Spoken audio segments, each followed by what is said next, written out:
금년 한 해 시작하면서 은혜 받고 시작하는 게 참 중요합니다. 은혜 받고 시작해야 합니다. 은혜가 있어야 합니다. 은혜가 충만해야 합니다. 은혜가 넘쳐나야 합니다.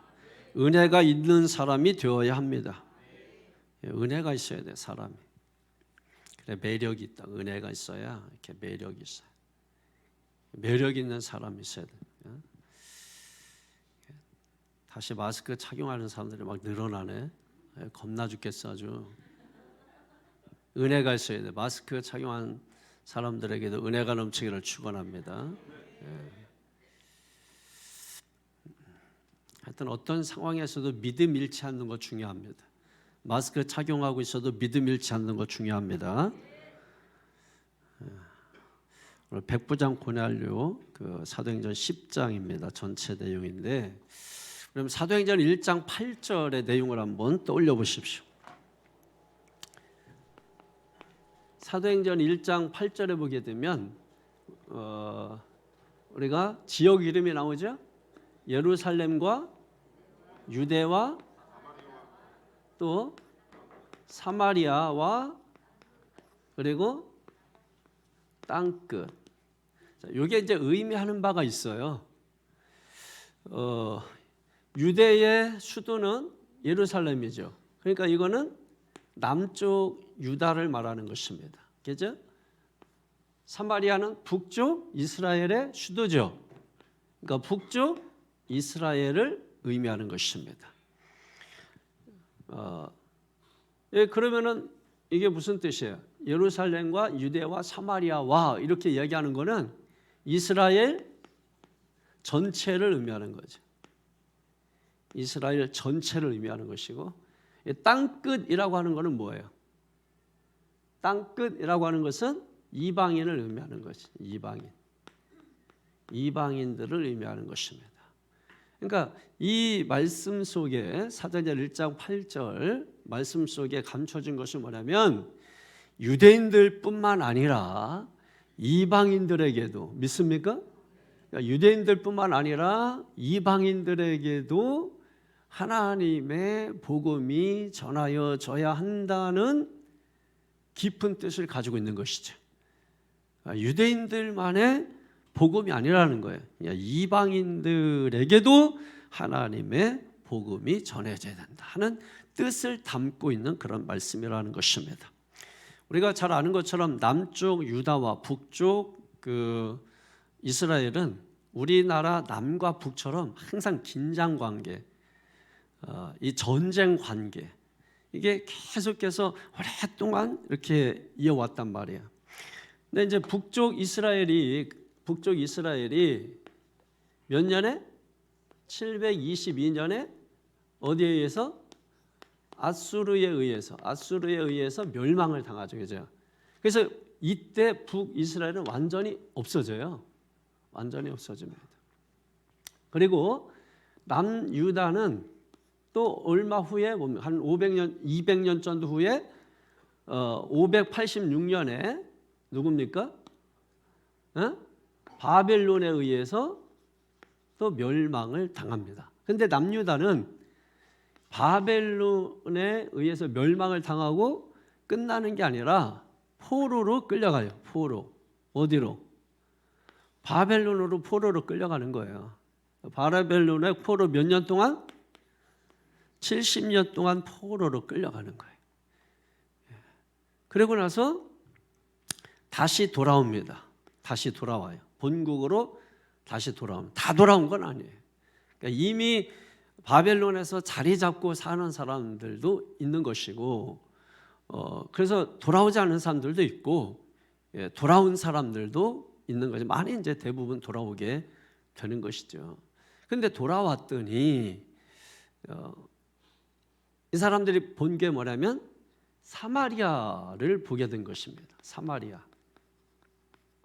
이 사마리아는 북이스라엘 사마리아죠. 아수르에서 정복당하고 나서 이 사람들이 한 정책이 뭐냐면, 이 사마리아라고 하는 이 지역에다가 이 피지배국들의 사람들, 이 사람들을 여기로 다 몰아넣었어요. 그러니까 뭐 이 나라 저 나라 이 나라 저 나라 막 섞였겠지 사람들이. 그러니까 여러 나라 사람들이 혼합을 이루어서 살게 되는 거예요. 그러다 보니까 여러 민족이 있고 여러 종교가 있겠죠. 혼합 종교가 이제 생겨난 것입니다. 돌아와서 보니까 난장판인 거예요. 그래서 유대인들이 그때부터 이 사마리아 사람들을 무시한 겁니다. 무시하고 개 취급을 하게 된 것이죠. 유일신 하나님을 믿는 유대인들이 어떻게 그렇게 혼합 종교를 섬기면서 살 수 있느냐.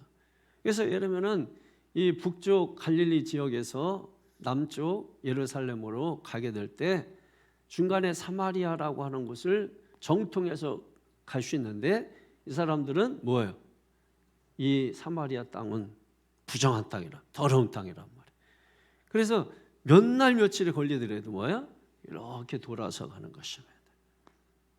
이 더러운 땅을 밟지도 않아요. 그리고 주변에 이곳을 지나쳐가면 신발을 털어버린단 말이에요. 그 정도로 멸시하고 증오하고 미워한 것입니다. 그러니까 이 남쪽하고 이 북쪽 이스라엘 사람들은 원래 사이도 좋지 않지만은 북이스라엘 멸망하면서 이 사마리아에 여러 민족을 두고 혼합 종교가 이루어지면서 남유다 사람들이 이 사마리아 사람 싫어한 거예요. 근데 요한복음 4장에 보게 되면 예수님께서 어떻게 하시죠? 예수님께서 이 사마리아를 지나가십니다.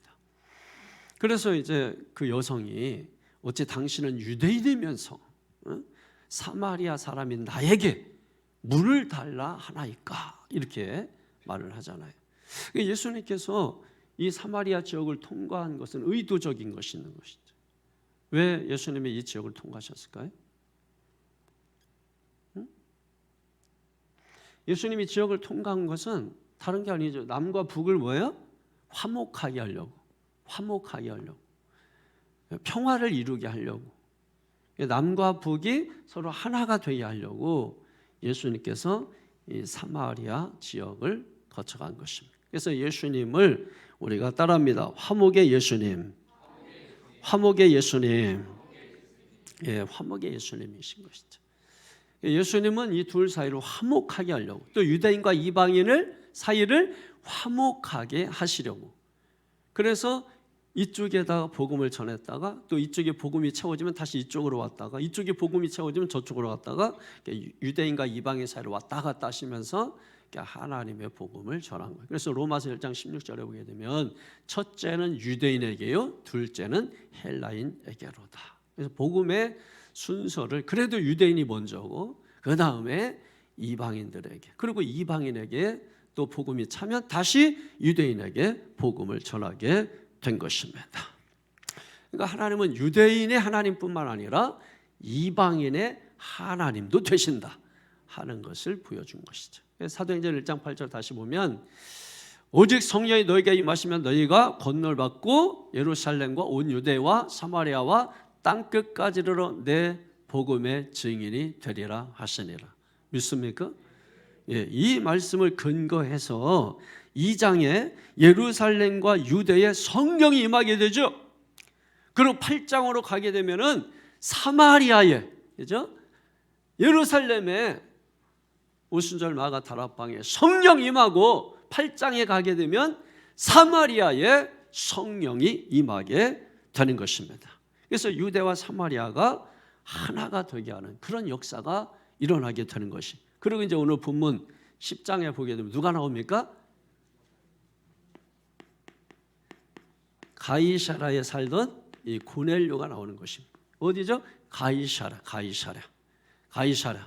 여기에 이제 복음이 전파되게 되는 것입니다. 성령이 많은 거예요. 그러니까 우리가 잘 여러분 보셔야 돼요. 사도행전 1장 8절에 여기 보면 2장에 사도행전 2장에 보면 성령이 임하죠. 그죠? 예루살렘에. 그리고 8장에 사마리아에 성령이 임하고 베드로와 요한이 와서 안수하면서 성령이 그들 가운데 임했잖아요. 그리고 오늘 10장에 여러분 가이사라는 어떤 지역이에요? 이방인 지역인 것입니다. 거기에 누가 있다고요? 고넬료. 고넬료가 어떤 사람이냐? 요거를 먼저 좀 말씀을 들어가기 전에 먼저 그 주변 배경을 이해하는 것이 필요한 것입니다. 우선 44절에서 45절 한번 보실까요? 시작. 베드로가 이 말을 할 때 성령이 말씀 듣는 모든 사람에게 내려오시니 베드로와 함께 온 할례 받은 신자들이 이방인들에게도 성령 부어주심으로 말미암아 놀라니. 아멘. 여기 뭐라 그랬어요? 땅끝 이방인이라 그랬죠. 이방인에게 뭐가 부어져요? 성령이 부어주셨다. 누구에게? 이방인에게. 어떤 이방인이에요? 말씀을 듣는 이방인에게. 여러분, 말씀을 잘 듣는 게 가장 중요해요. 그리고 말씀을 듣는 자리에 오는 게 가장 중요한 것입니다. 제 아무리 누구라도 말씀 듣지 않으면 믿음이 자라지 아니하고 말씀 듣지 않으면 성령이 부어지지 않는단 말입니다. 그래서 할례 받은 신자들 중에 45절에 보니까 유대교에서 기독교로 넘어온 자들이 그런 현장을 보면서 이방인들에게 성령 부어주심을 인하여 뭐 했다? 놀랐다. 이렇게 말씀하고 있습니다. 놀랬다 이 말이에요. 놀랬다. 자, 그래서 가이사랴에 누가 있었냐면 고넬료라고 하는 사람이 있었다. 고넬료는 이스라엘 사람이 아닙니다. 유대 사람도 아닙니다. 사마리아 사람도 아닙니다. 그는 누구예요? 오늘날 이탈리아 사람, 로마 사람이란 말이에요. 로마 그 군대의 백부장. 그러니까 가이사라고 하는 지역에 로마 군대가 있었는데 한 100여 명 정도를 거느리는, 우리식으로 말하면 중대장 정도 되는 거죠. 중대장이 한 100명의 부하를 거느리니까. 그래서 이 백부장이 이 사람이 바로 고넬료라고 하는 것입니다. 그런데 그 가이사라에, 이 고넬료가 있던 가이사라에 아까 44절 45절에 있는 것처럼 이방인들에게 뭐예요? 성령이 부어진 것입니다. 그래서 13장부터 이제 유대 사마리아 땅 끝까지 이제 계속해서 복음이 전파되는 것이 어디까지 나오는 거냐면 28장까지 나오는 것입니다. 13장에서 28장까지 이제 이방인들에게 이제 땅 끝까지 복음이 전파되는 그런 내용이 나오는 거예요. 그래서 우리가 이제 보통 사도행전 2장을 제1의 오순절 사건이라고 말합니다. 그리고 사도행전 8장을 제2의 오순절 사건이라고 말해요. 그리고 사도행전 10장을 제3의 오순절 사건이라고 말합니다. 그러니까 여기에요. 이게 2장이고 여기가 8장이고 여기가 10장이에요. 이렇게 오순절 성령 사건이 일어났음을 잘 알 수가 있는 것입니다. 여러분, 구약 성경 요엘서 2장에 보게 되면 여러분 그런 말씀이 있잖아요. 요엘서 2장 28절에서 19절에 보면 그 후에 내가 내 영을 만민에게 부어주리니 너희 자녀들의 장래일을 말할 것이고 너희 늙은이들이 꿈을 꾸며 젊은이들의 환상을 볼 것이다. 믿습니까? 그리고 그때 내가 또 내 영을 남종과 여종에게 부어주리니, 이 말씀이 있습니다. 이 남종과 여종에게 성령을 부어주신다. 그리고 모든 육체에, 모든 만민에게 교회를 통해서 성령을 부어주신다고 말씀하는 거예요. 그래서 예루살렘 교회를 세우셔서 그 교회를 통하여 성령이 부어지고 복음이 전파되게 하고, 또 사마리아 지역에 사마리아 교회를 통하여 복음이 전파되고 성령의 역사가 나타나고, 그리고 고넬료가 있었던 가이사라에 고넬료 가정을 교회 삼아 복음이 전파되고 거기에 성령의 역사가 일어나게 된 것인 것입니다. 그래서 오늘 우리 교회도 하나님의 성령 부어주심이 있어야 돼요. 교회는 여러분 그냥 어떤 조직을 만들어 가지고 이렇게 저렇게 여러분 할 수 있어요. 제도적으로. 제도적인 교회 얼마든지 여러분 교회 운영하죠. 헌금 들어온 거 가지고 교회 운영하고 뭐 봉사하고 구제하고 다 할 수 있죠, 여러분. 근데 중요한 것은 교회는 성령의 부어주심이 있어야 돼요. 성령의 충만함이 있어야 돼요. 그게 없으면은 교회가 아니에요. 그런 게 제도적인 교회라고 하는 거예요. 교회는 사도행전 2장에서 시작한 것처럼 반드시 성령 충만해야 되고, 또 사마리아 교회를 통해서 성령 충만하여 복음이 전파된 것처럼 성령 충만해야 되고, 고넬료 가정을 교회 삼아 복음이 전파되고 성령 충만한 것처럼 반드시 교회는 성령 충만해야 된다. 그런 의미에서 우리 교회가 여러분 성령 충만한 교회가 되어서 땅끝까지 복음을 전하는 그런 교회가 되어야 될 줄로 믿습니다. 그래서 오늘 본문을 세 섹션으로 이렇게 구분을 해보면 1절에서 23절, 24절에서 43절, 44절에서 48절 그렇게 구분하면 되겠습니다. 어디까지라고요? 첫 번째가 23절까지. 두 번째는 24절부터 43절까지. 그 다음에 44절에서 48절까지. 자, 그래서 오늘 본문을 통해서 세 가지만 딱 여러분 집중적으로 기억하기를 원합니다. 먼저 1절에서 23절까지의 말씀을 통해서 우리가 얻을 수 있는 것은 우리의 기도는 반드시 하나님께 상달돼야 된다. 우리의 기도가 하나님께 상달돼야 된다. 기도하는 거 중요합니다. 그런데 기도만 해놓고 상달되지 않으면 아무 소용이 없는 거예요. 내 기도가 상달돼야 하나님이 그 기도를 들으시고 하나님이 응답해 주시는 것인데, 나만 주저리 그냥 얘기해놓고 그리고 하나님께 상달되지 않고 땅에 떨어져 버리면 그 기도는 아무 힘도 능력도 없는 것이. 그런 의미에서 우리의 기도가 반드시 상달되기를 주 예수 이름으로 축원합니다. 여러분, 왜 하필 가이사라 이 백부장 고넬료의 가정에 이 성령이 임했을까? 여러분, 이 고넬료는 어떤 사람입니까? 이 사람은 이방 종교에서 유대교로 개종한 사람이에요.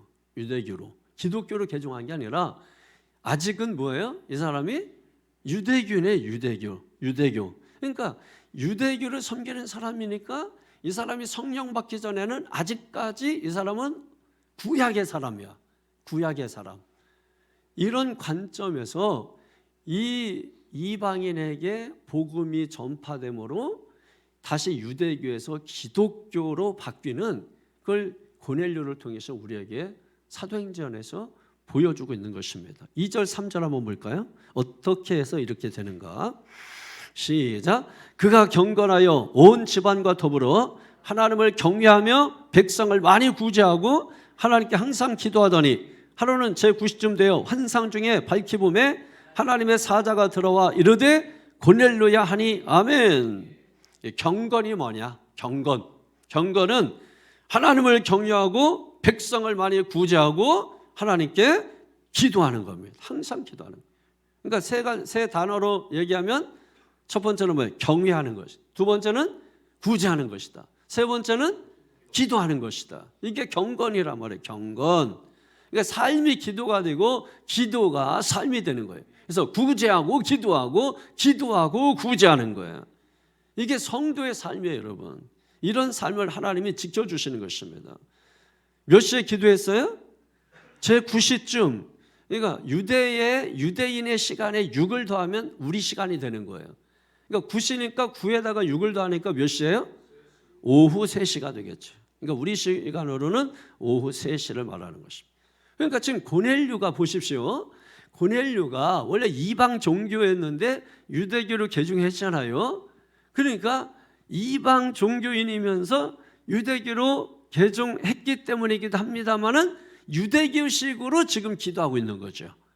자, 유대인들은 하루에 몇 번 기도합니까? 3번 기도하죠. 제일 먼저는 몇 시입니까? 오전 9시죠. 그 다음에 정오 12시죠. 그 다음에 오후 3시가 되는 거죠. 그 오후 3시에 사도행전 3장에 되면은 베드로가 몇 시 기도 시간에? 9시. 그러니까 오후 3시 기도 시간을 기억하세요. 오후 3시에 기도하면 큰 역사가 일어납니다. 예?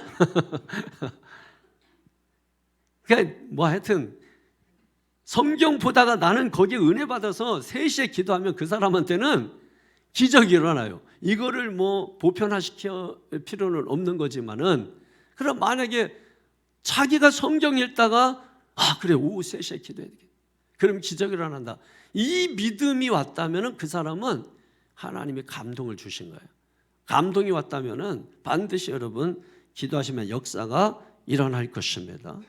그래서 기도하다가 어떻게 됐습니까? 환상을 보죠. 4절에 시작. 고넬료가 주목하여 보고 두려워 이르되 주여 무슨 일이니까? 천사가 이르되 네 기도와 구제가 하나님 앞에 상달되어 기억하신 바가 되었다. 할렐루야. 여러분의 기도가 상달되어 여러분의 기도가 넋두리가 되지 않기를 바랍니다. 주저리 하는 기도가 되기를 바랍니다. 그러니까 하나님 앞에 상달되셔야 돼요. 여러분의 기도가 어떤 기도든지 간에 하나님께 상달되는 것이 중요합니다. 하나님은 오늘 금요일에 누가 왔는지, 어떤 기도를 하시는지 다 하나님이 보고 들으신단 말이에요. 성전에 하나님의 눈이 있고 하나님의 귀가 있다고 했습니다. 히스기야가 병들어 죽게 되었을 때 기도했을 때 하나님께서 뭐라고 했습니까? 내가 네 기도를 들었고 내가 네 눈물을 보았노라. 그러니까 하나님께서 이 성전에 누가 나왔는지 보시고 이 철야 기도에 누가 나왔는지 하나님이 보시고 그리고 그 기도를 들어주신단 말이에요. 들어주시는 분이라. 들으시는 게 응답이에요. 믿습니까? 예, 들어주시는 게 응답. 그래서 다 기도하면 응답이 있다는 거예요. 그러고 나서 뭡니까? 이제 우리가 왜 불렀는지 하나님 앞에 또 이야기를 하면 하나님이 들으시고 들어줄지 말지를 누가 결정해요? 하나님이 결정하고 지금인지 다음인지 누가 결정해요? 하나님이 결정하고.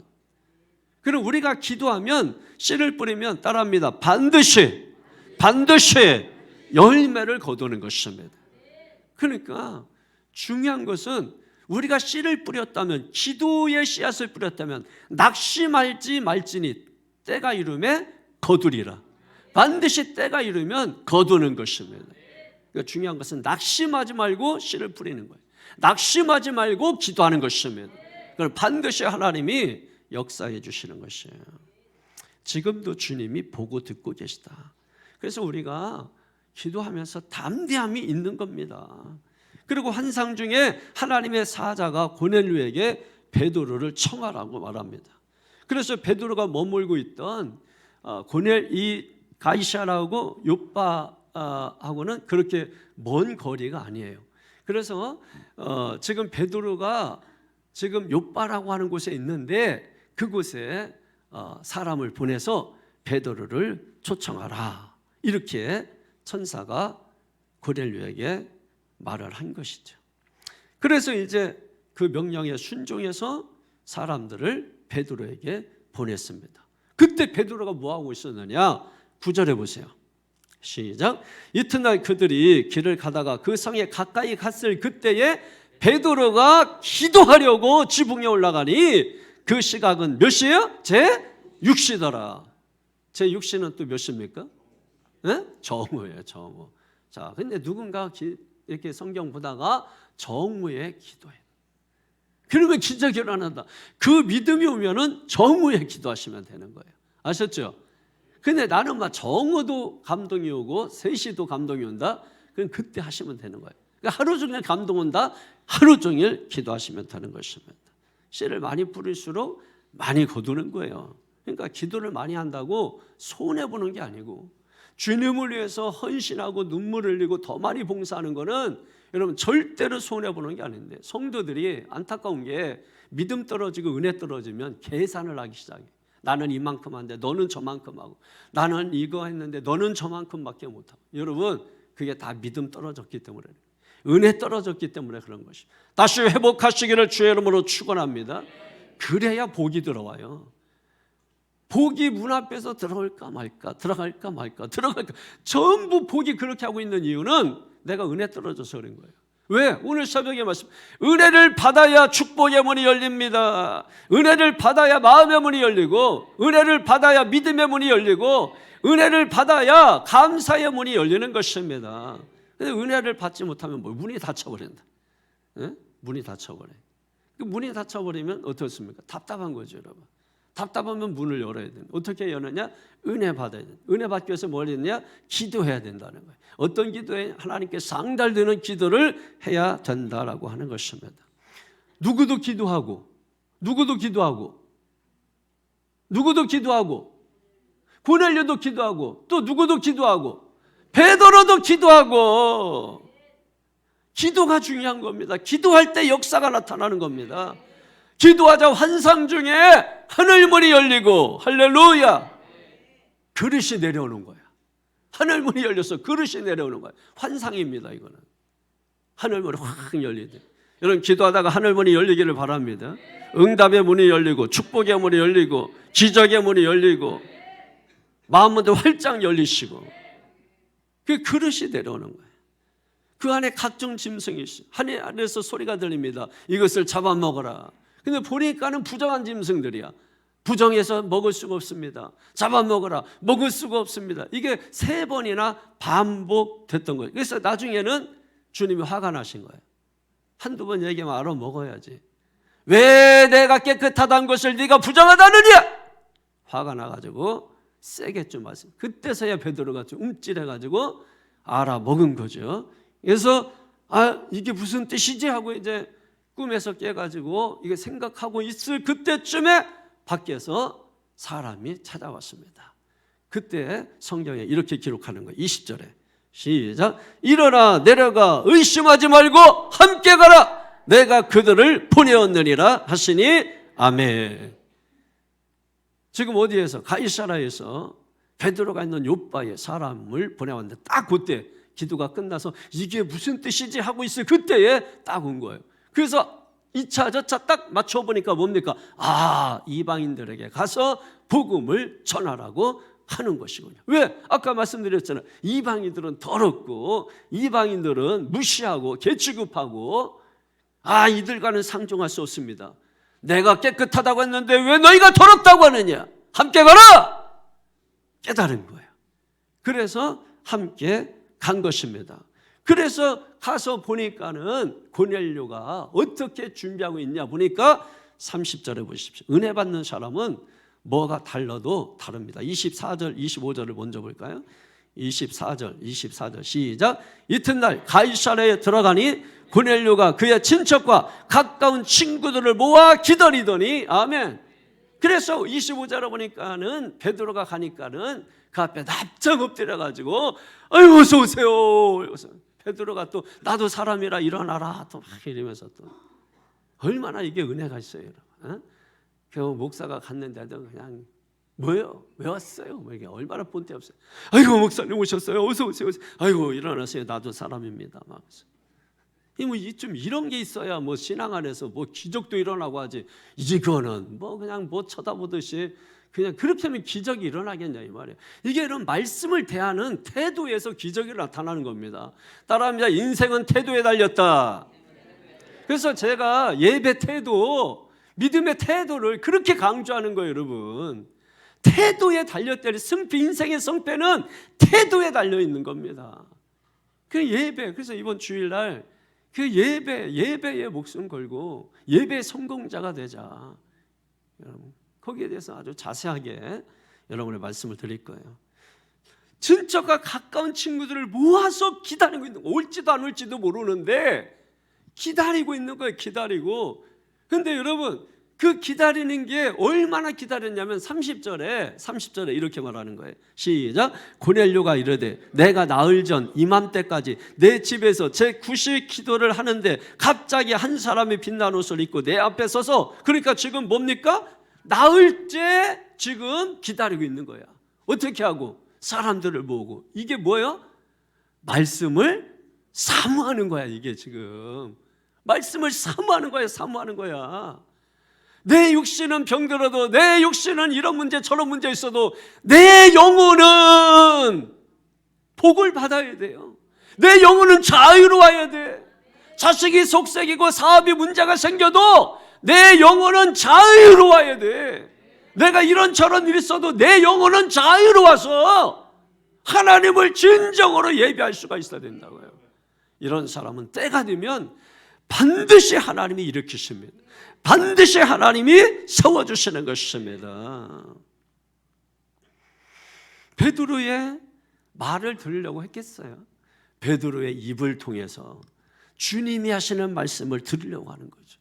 여러분들이 교회 오는 것도 마찬가지입니다. 제 얘기를 들으러 오는 게 아니잖아요. 제 입을 통해서 주님이 주시는 말씀을 듣기 위해서 여러분이 나오시는 거죠. 33절 보세요. 시작. 내가 곧 당신에게 사람을 보내었는데 오셨으니 잘하였나이다. 이제 우리는 주께서 당신에게 명하신 모든 것을 듣고자요 다 하나님 앞에 있나이다. 아멘. 정말 고넬료 같은 성도 있으면 목회할 맛이 나게. 이렇게 말씀을 듣기를 갈구하고 사모하고, 그리고 사람을 보내놓고 나흘 동안이나 오기를 기다리면서 오니까 하는 말이 주께서 당신에게 명하신 모든 것을 듣고, 여기 모든 것이라고 하는 거는 뭐냐면 좋은 말이든 안 좋은 말이든, 내가 듣고 싶은 말이든 듣기 싫은 말이든 어떤 말이든 다 듣기 위해서 하나님 앞에 모여 있다는 거예요. 그래서 데살로니가전서 2장 13절에 사람의 말로 받지 아니하고 하나님의 말씀으로 받으라고. 근데 나 시험 들고 병든 사람들 얘기 들으면 목사님이 이렇게 말해, 목사님이 저렇게 말하고, 마음에 안 드는 거는 전부 그렇게 말하고. 근데 여러분, 오늘 고넬료는 그게 아니에요. 마음에 드는 말이든 안 드는 말이든 좋은 말이든 심판의 말이든 저주의 말이든 다 듣겠다는 거예요. 당신의 입을 통해서 나오는 말은 하나님께서 주신 말씀이니 내가 어떤 말이든 다 듣겠습니다. 준비되어 있습니다. 어떤 말이든 하십시오. 입을 풀어놓는 거예요. 그 요즘 성도들은 목사의 입을 묶어요, 묶어. 그 옛날에 구약 때도 여러분 선지자들을 돈 주고 사가지고 자기들에게 필요한 말만 하게 하는 그런 사람들이 있었거든요. 그래서 거짓 선지자가 나오는 거예요. 거짓 선지자들은 분명히 저주를 받을 짓을 하는데도 축복을 받는다고 거짓 선포를 하는 것입니다. 여러분, 제가 거짓 선지자가 되어서 여러분에게 거짓 선포하고 잠시 잠깐 기분 좋게 하기를 바라시는 것입니까? 아니면 정말 정직하게 제 입을 통해 말씀하시고 하시는 하나님의 그 말씀에 입을 빌려드려서 제 입을 주님이 사용하셔서 하나님이 하시고 싶은 말씀을 저 입을 통하여 하기를 원하십니까? 말씀해 보세요. 전자요, 후자요? 후자죠. 탁탁 나와야 돼. 이게 고민하면 안 돼. 이게 탁탁 후자입니다 하고 팍 나와야 돼. 고민하고 뭐 기도해보고, 그건 벌써 교만한 거예요. 그거는. 예? 아니 여러분, 목사님이 어떤 말을 한 거는 더 기도해보고 또 생각해보고 한 걸 거 아닌 거예요. 그런데 기도 한 번도 안 해본 인간이 듣자마자 기도 좀 해보고요. 여러분, 그런 세상에서 하는 얘기고, 우리가 주님 앞에 섰을 때는요, 그냥 신발 벗어 그러면 신발 벗는 거예요. 왜 벗어야 되지? 막 따지고. 그럼 그게 아니에요. 이해돼서 이해되기까지 기다리고 하면 믿음의 기적은 일도 일어나지 않습니다. 기적은요, 그 순간 주어진 말씀에 믿음으로 반응할 때 역사하는 거예요. 그게 하나님의 일하시는 법칙입니다. 믿습니까? 그러니까 부족하고 연약하지만 하나님 알아요. 그래서 그 부족하고 연약한 사람들에게 말씀하시는 거예요. 아유, 나는 부족한데 왜 이 말씀을 주시지? 내가 감당할 수 없는 말씀을 주시지? 겸손한 것 같지만 엄청 교만한 거예요, 여러분. 그 교만도 그런 교만이 없는 거예요. 여러분 생각해 보시라고. 당연히 하나님께서 하시는 말씀이 그건 당연히 감당할 수 없는 말이지. 아니 여러분, 어린애한테 어른이 말하면 감당할 수 없는 말이지. 군에 가면 선배가 하는 말은 감당할 수 없는 말을 줘요. 성냥개비 가지고 집을 지라니, 아파트를 지라니 감당할 수 없는 말이죠. 근데 그냥 미친 척하고 순종하는 거야. 그냥 성냥개비 가지고 아파트 짓겠다고 그러면, 야, 몇 평 짓는 거야? 그러면, 예, 그래도 선임이 사실 텐데 한 100평은 줘야죠. 그러면 허허, 이 자식 봐라. 그래서 막 100평 짓는 것처럼 성냥개비 가지고 막 하고, 너 그거 뭐야? 예, 이거는 벽난로를 지금 만들고 있습니다. 그러면 하고, 야, 얘 오늘부터 건드리는 놈은 내가 제대할 때까지 가만 안 놔둘 줄 알아? 너는 내가 제대할 때까지 쭉 평안이야.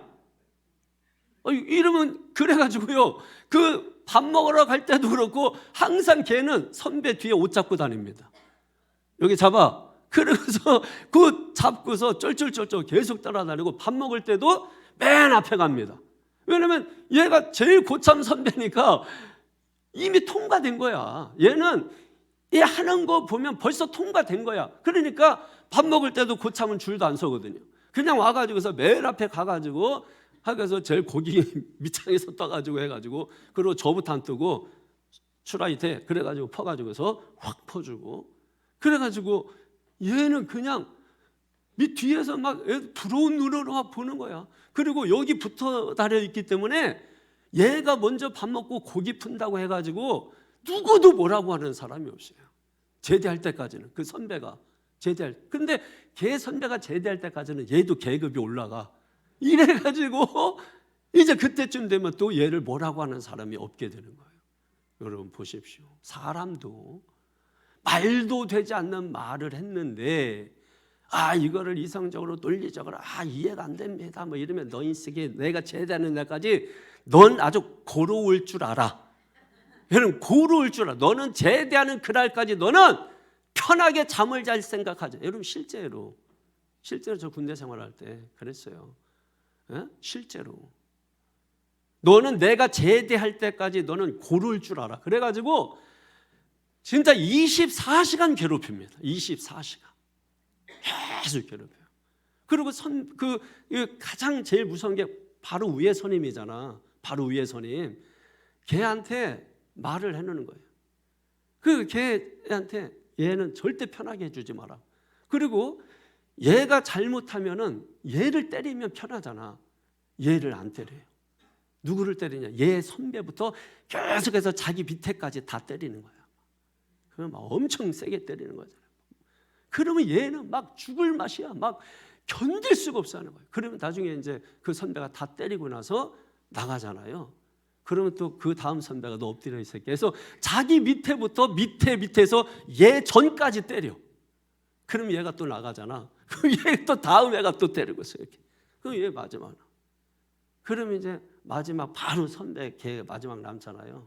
걔가 뭐라고 얘기했냐면 조용히 너 이 새끼 내가 제대할 때까지 넌 아주 괴로울 줄 알아.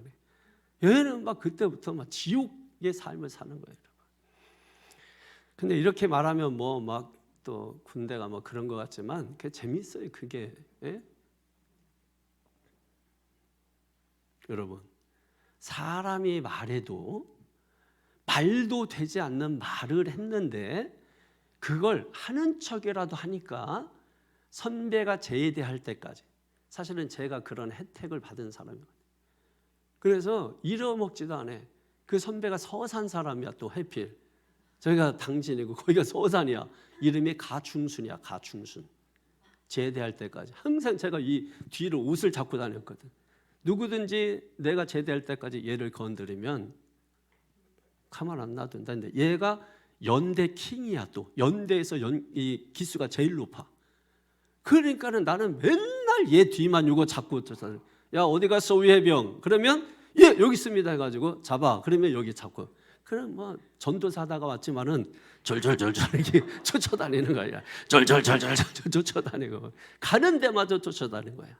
뭐 PX 간다 그러면은 야 위해병 어디 갔냐 그러면 잡아. 그러면은 또 절절절 쫓아가서 호빵 얻어먹고 산도 얻어먹고 이런 그런 것입니다. 산도 모르지. 산도 그게 종교를 바꿀 만큼 무서운 거예요. 예? 불교가 나쁜 게 뭐냐면 개신교에서 산도 줄 때 걔들이 호빵 줬어요. 많은 개신교 해병들이 불교로 대거 이동했습니다. 그래서 개신교를 그때 산도교, 불교를 호빵교라고 해가지고 그래 군인들은 그런 거예요. 그래가지고 이제 불신자들 선배가 마리아 때문에 손해를 많이 봤다고 하고 예수가 뭐 어쩌저쩌 막 하고 그 뭐 부처를 막 높이고 막 이래. 그 뭐 다음 주일 갈 때 이제 종교 활동 출발 그러면 이제 줄을 서거든요. 그럼 기독교는 없어. 산도하고서 밀린 순간부터 없어요. 그래서 이제 산도 2개 준다 그랬더니 개 중에 캐토릭에서 몇 명 오고 해가지고 이제 유치하죠. 유치한 겁니다. 굉장히 유치해. 믿음도 보면은요, 굉장히 유치해요. 그래서 저도 이렇게 이성적으로 이렇게 눈 떠보면 내가 뭐하나 이렇게 다시 이성 잠재워야 돼. 빨리 영성을 깨워야 돼. 영성을. 그런 것입니다. 오늘 새벽에도 제가 얘기했잖아요. 어차피 우리는 비범한 존재, 부름을 받았다라는 이 자체가 비범한 거예요. 그러니까 세상이 그래서 우리를 비범하게 보지 평범하게 안 봐.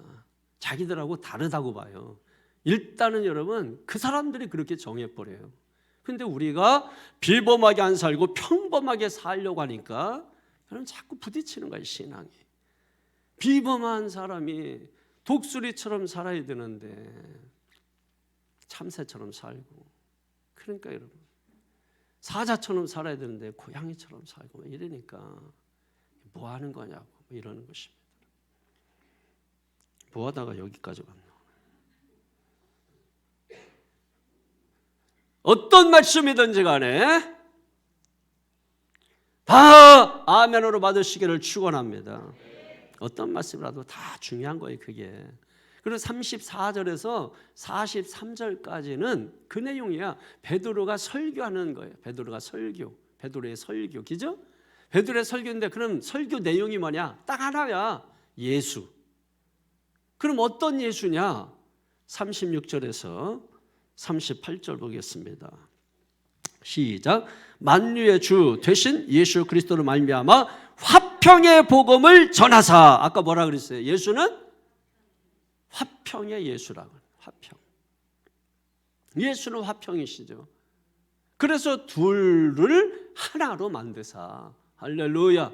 막힌 담을 허시고. 믿습니까? 그래서 남과 북을 하나로 만드신 거예요. 회복의 화평의 복음을 전하사. 시작. 이스라엘 자손들에게 보내신 말씀 곧 요한이 그 사례를 반판 후에 갈릴리에서 시작하여 온 유대에 두루 전파된 그것을 너희도 알거니와 하나님이 나사렛 예수에게 성령과 능력을 기름 붓듯 하셨음에 그가 두루 다니시며 선한 일을 행하시고 마귀에게 눌린 모든 사람을 고치셨으니 이는 하나님이 함께 하셨음이라. 아멘. 할렐루야. 따라합니다. 예수님은 화평의 복음이시다. 그걸 두루 다니시면서 전하시면서 선한 일을 행하시고 마귀를 쫓아내셨다. 할렐루야. 그리고 나서 예수 이름으로 죄사함을 받는다고 말씀하는 거예요. 43절에 보니까 그에 대하여 모든 선지자도 증언하되 그를 믿는 사람들이 다 그의 이름을 힘입어 죄사함을 받는다 하였느니라. 그러므로 성도 여러분, 말씀을 사모하십시오. 말씀을 사모하세요. 다른 거 없어요. 말씀을 사모하셔야 예수 그리스도의 죽으심과 부활이 나의 것이 되는 것입니다. 말씀이 나의 능력이 되는 것입니다. 그래서 말씀을 사모하셔야 되는 거예요. 말씀 있는 사람은 능력 있고 카리스마가 있는 것입니다. 말씀이 없으니까 다 인본주의적으로 사람 비유 맞추려고 하고 예예예 하니까 아이고 우리 목사님 참 좋으시다고 하지만 말씀의 능력이 나타나지 않아서 나중에 성도들이 영적으로 다 골아 죽어요. 그러지 않습니까? 그래 말씀이 있는 사람은 카리스마가 있단 말이에요. 성도가 카리스마가 있어야 돼요.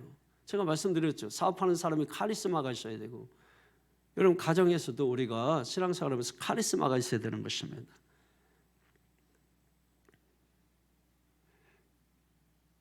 그 다음에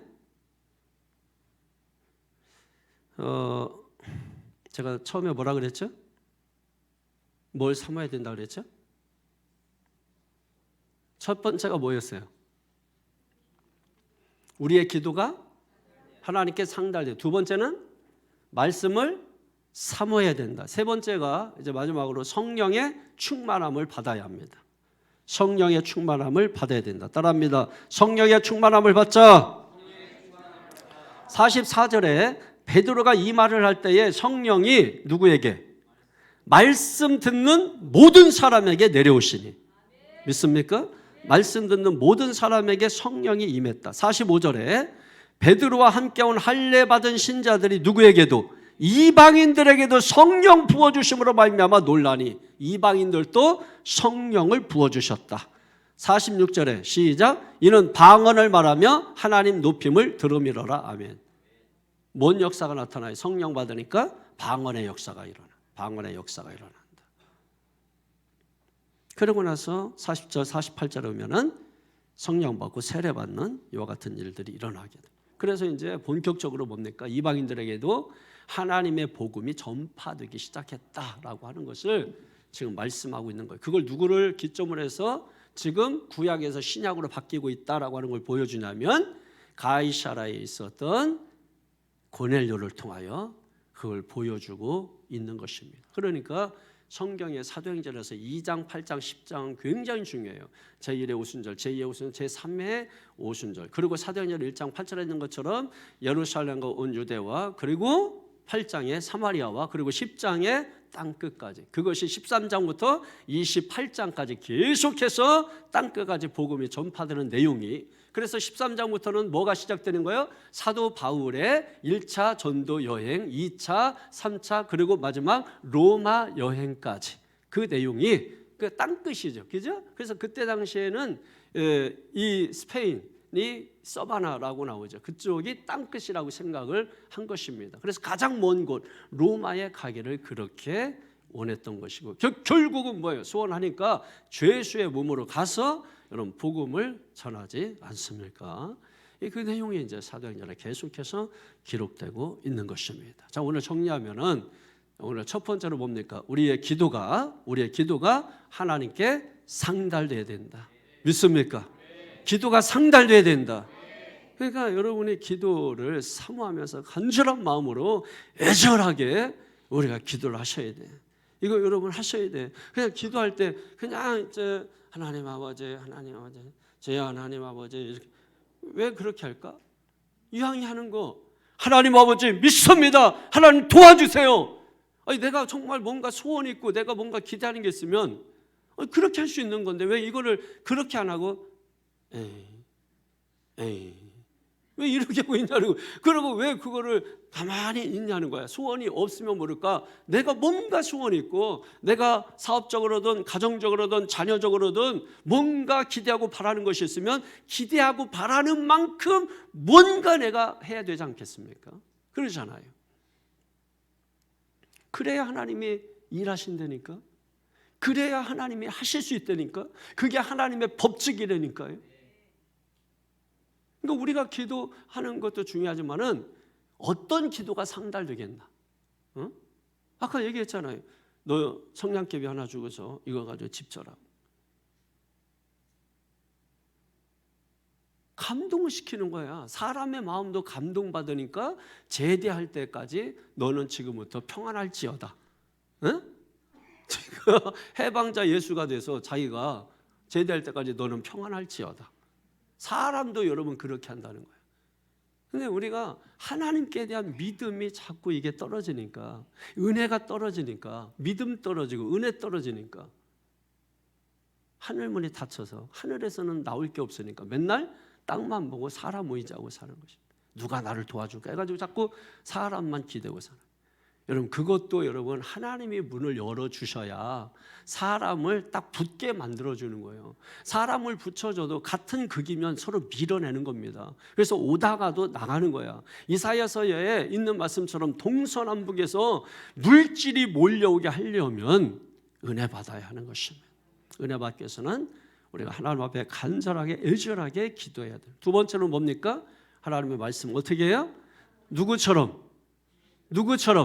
고넬료처럼 가족들 함께 다 모아놓고. 근데 여러분 제가 신방 간다 그러면 가족들 함께 다 모아놓은 게 아니라 신방 온다 그러면 목사님 오실 시간 됐다 해가지고 남편 나가고 애새끼들 나가고 다 나가고 결국은 자기 혼자 남아가지고 주여 믿습니다 하고 있네. 고넬료처럼 안 해. 고넬료처럼 해야 되는데 밖에 나가 있는 애들도 야 지금 신방 시간이야 빨리 와. 아니 나 지금 놀고 있는데 이놈의 새끼 당장 너 호적에서 판례자를 쓰게 해가지고서 해야 되는데 아 그래? 그래 알았다. 그럼 다음에 내년에는 꼭 해. 내년에? 아유 그렇게 해서 복을 바꿨어요. 저는 어려서도 뭐 어디에 있든지 간에 전도사님이 오신다 그러면은 그냥 자동이야. 그냥 갔어야 되고 가야 돼 그냥. 가가지고서 그때 뭐 보통 보면은 시골에서 신방을 언제 오시냐면 밤 9시 뭐 이때 오거든요. 그럼 자다가도 일어나야 돼. 자다가도 야 전사님 오신다 해가지고 입을 전부 개고, 그러자 전부 가족들 형제들이 생각을 해봐라고. 6명의 형제들하고 한 방에서 다 자다가 엄마 아버지 있고 그러면 전사님 오시고 그러면은 꽉 차 그냥. 그리고 오실 때 또 혼자 오시나 기도 하루 종일 하시는 장로님, 그 다음에 그 하시는 또 권사님 해가지고 오시면은, 그럼 우리는 막 졸려가지고 막 이렇게 또 졸고 꾸벅꾸벅 해도, 그러면은 또 옛날 어르신들은 그냥 그거를 해서 이렇게 일어나라 하는 게 아니야. 그냥 급수를 주먹으로 팍 쳐. 그럼 일어나 새끼야 해가지고 그냥, 그럼 퍽퍽 소리 나. 근데 은혜였어 그게. 퍽 은혜. 그리고 옆구리 잡고 쓰러져도 퍽 은혜. 아니 그렇게 했다니까 실제로. 그럼 막 그냥 꼬집고, 막 졸리면 꼬집고, 자기 살 꼬집고 막 그렇게 하고, 여러분 그렇게 은혜를 사모하면서 예배를 드리니까 다 복을 받는 거야. 여러분 복을 받는. 근데 우리는 지금 복 받을 짓을 안 해. 복 받을 짓을 안 하면서 복을 달라는 거야. 그건 하나님의 법칙이 안 맞아요. 복 받을 짓을 하면서 복을 달라고 할 때 여러분 복의 문이 열리는 것입니다. 믿습니까? 사모하세요. 사모하세요. 에? 온 가족이 사모하게 하는 걸 목표로 하세요. 기도 제목 좀 적어내라 이렇게 얘기하는 게 제가 원하는 게 나오기를 바라기 때문에 그런 것입니다. 왜냐하면 제가요 전도사 때 성경 봤을 때하고 또 목사가 돼서 성경 봤을 때하고 목회한 지 20년 돼서 성경 봤을 때하고 계속 성경 수준이 달라요. 제가 목회 30년 돼서 성경 볼 때는 또 20년 전에 성경 봤던 게 부끄러워. 거기서 30년 돼서 보는 성경은 완전히 달라요. 그 의미와 해석이 달라지고, 그래서 제가 40년 되면 이제 은퇴할 때가 이제 되는 거 아니에요. 그러면은 이제서 성경에 눈 뜨기 시작했는데 은퇴를 한다니 이게 뭔 일인가? 뭐 걱정이 없어요. 왜? 막 갈수록 말씀이 막 깊어지고, 그러니까 말씀이 얼마나 깊은지 알 수가 없는 거예요. 알 수가. 그러니까 계속 여러분 말씀 들으면 들었던 말씀 듣는 게 아니라 새로운 말씀을 듣는 거예요. 더 깊은 말씀을 듣는 거예요. 믿습니까? 그러니까 여러분 그 말씀들을 이 고넬료처럼 어떤 말씀을 하시든, 무슨 말씀을 하시든지, 어떤 말씀을 주시든지 그걸 우리가 받겠다 이렇게 딱 고백하고 말씀 앞에 엎드리고 더 좋은 편을 선택하는 여러분들 시기를 축원합니다. 마지막은 성령 충만하시되. 다 성령 충만해야 돼. 다 성령 충만해야 돼. 여러분 건강해도 성령 충만해야 되고, 독감 걸렸어도 성령 충만해야 되고, 병실에 누워 있어도 성령 충만해야 되고, 충만해야 돼. 성령 충만하면 어떤지 알아요? 기부 싸고 팔 기부 싸고 다리 기부 싸고인데 목사님이 신방 가면 요즘은 일어나지도 않아. 옛날에는 저는 이제 목사님 따라서 신방도 가고 부흥회도 가고, 저는 이제 중학교 때부터 우리 이제 그때 전도사님이 시골교회에 이제 전사님이 부흥회를 이렇게 많이 가셨단 말이에요. 그럼 저는 그 부흥회 기간 동안 3박 4일 동안 같이 있었어요. 항상. 그래서 한 달 방학하면은 한 달 동안은 거의 밖에서 지내요. 중학교 때부터. 그러니까 공부하고는 멀어. 하나님하고는 가까워. 그래서 저는 공부해서 복 받을 생각 안 해요. 저는 하나님께 기도해서 복 받을 생각하죠. 왜냐하면 애초부터 저는 멀리 있었기 때문에. 그래서 멀리 갔더니도 굉장히 많이 불렀고, 그래가지고 오직 하나님만 저는 붙드는 거야. 오직 한 길 외길 인생을 사는 거지. 그러니까 그렇게 막 붙어 다니고 막 해서 여러분 하나님께서 복을 주시는 거예요. 믿습니까? 성령 충만하셔야 돼요. 그래서 막 병원에 이렇게 누워 있고 그래도 그때 막 전사님이 신방 가고 그러면은 이게 여기도 기부싸고, 옛날에는 다쳐도 많이 다쳐. 그냥 뭐 조금 다치는 게 아니고 뭐 발만 부러지면 좋은데 발도 기부했는데 팔도 기부싸고 있어. 옛날에 그랬어. 막 경운기 사고 나고 뭐 이렇게 넘어져도 그냥 뭐 이렇게 가다가 턱 걸리는 게 아니라 넘어지면 낭떠러지 떨어지고 뭐 이런 식이었어요. 옛날에는. 그러니까 막 여기 다치고 여기 붕대 감고 있고 여기 기부싸고 여기 하고 있는데 놀라워. 전사님이 신방으로 들어가면 병상에 누워 있다가도 아이고 이거 오셨어요 해가지고 이게 일어나 이렇게 뭐 해가지고 기적이야. 치료의 역사 라파의 은혜가 여러분 일어나는 거예요. 그러니까 이게 그러니까 참 지금 뭐 이런 것들이 이제 얼마만큼 뭐 하겠나 했는데 저는 이제 본 게 있잖아요. 이게 본 게 있으니까 답답한 부분도 있고 그렇다고 해서 그걸 뭐 지금 다 여러분에게 요구할 수도 없고 그러나 저는 이제 적용을 하죠. 저는 이제 그걸 기적을 많이 경험하고 본 게 있고 실제적으로 축복을 많이 받으신 분들이 있고 이래서 이제 저는 이제 그걸 알잖아요. 그러니까 저에게는 적용을 철두철미하게 하는 거죠. 근데 여러분에게도 말씀을 통해서는 강조하지만은 뭐 그렇게 하라 뭐 이렇게 하지는 않습니다만 중요한 것은 성령 충만 받아야 된다. 할렐루야. 세 가지 우리 위해서 여러분 합심해서 이 시간에 기도할 겁니다. 한번 크게 따라하면서 기도하겠습니다. 주여, 기도가 상달되게 하여 주옵소서. 주여, 말씀을 사모하게 하여 주시옵소서. 주여, 성령 충만하게 하여 주옵소서. 우리 주여 한번 부르고 두 손 번쩍 들고 통성으로 기도하겠습니다. 주여.